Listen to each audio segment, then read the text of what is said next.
By hypotenuse. అవునా కదా?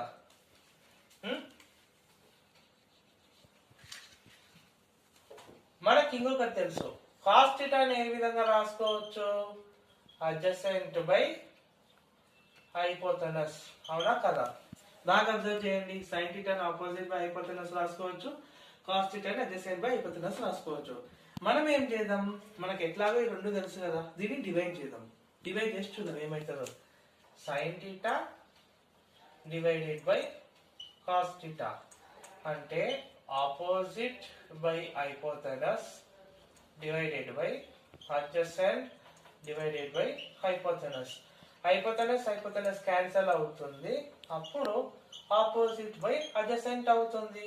అరే ఇదేంది, ఆపోజిట్ బై అడ్జసెంట్ అంటే tan θ కదా, సింపుల్. ఇప్పుడు sin θ ఏముంది, opposite by hypotenuse, cos θ adjacent by హైపోథెనస్.